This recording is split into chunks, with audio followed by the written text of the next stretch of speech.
पहला ही रतिया कहे करता रे ऐसन बतिया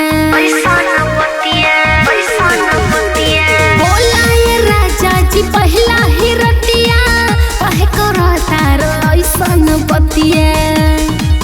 कहला भइल बगावत बाड़ी में उमर 17-18 में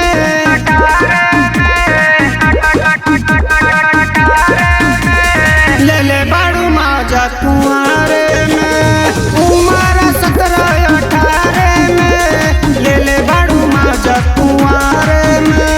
ले ले बाड़ू माजा कुंवारे में।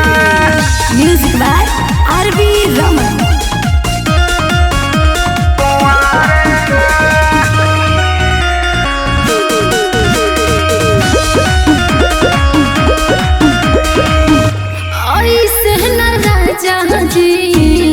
लगाई हथियारी पापा जी के होई हम त बेटी दुलारी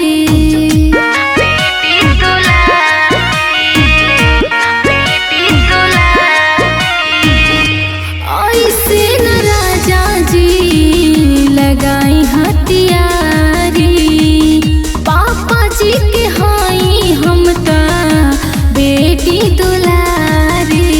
जाने सब तोरा बारे में उमर 17-18 में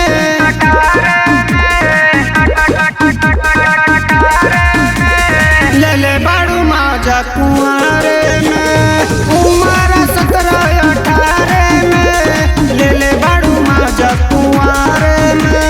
ले ले बाड़ू माजा ले ले बाड़ू माजा कुंवारे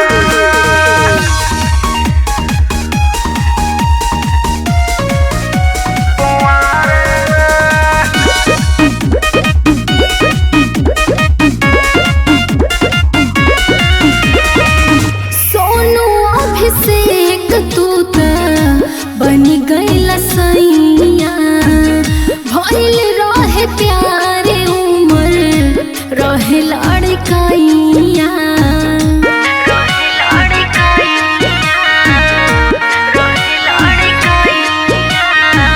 सोनू अभिषेक तू ता